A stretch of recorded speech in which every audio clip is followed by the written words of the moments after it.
ابو جهل د اس ته پاسه سور دی او خپل سپونه برابروي.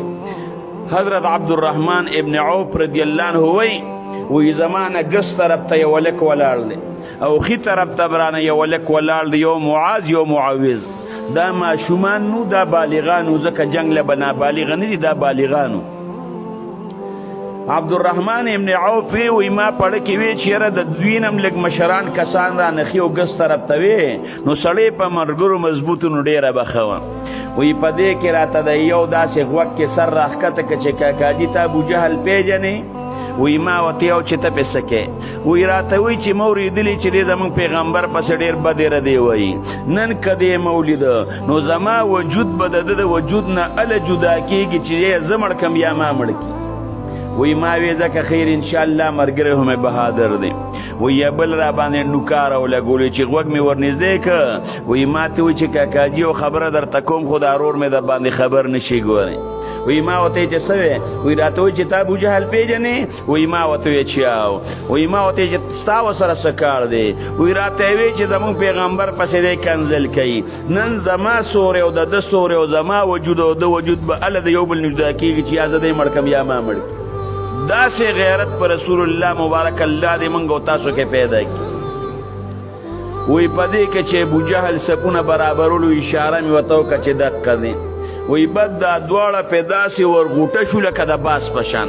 ابوجهل چې په ځان باندې پیده نو بس د اس نه یې راغورځولي، په تورو باندې یې والي.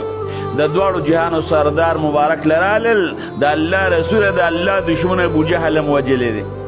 یو وی معاذ وی ما وجلی دی، معوذ وی ما وجلی دی. د دواړو جهانو سردار مبارک ورته وی تاسو تورې وښایئ. رسول الله مبارک یې تورې وکتې، وی تاسو دواړو وجلی دی. او دا ولی محدثین وی تورې ولې کتې؟ ځکه چې تورې ولو کتې نو د معاذ رضی الله عنه د تورې په مخ هم وینه وړېدلې وه، د معوذ رضی الله عنه د تورې په مخ باندې وینه وړېدلې وه.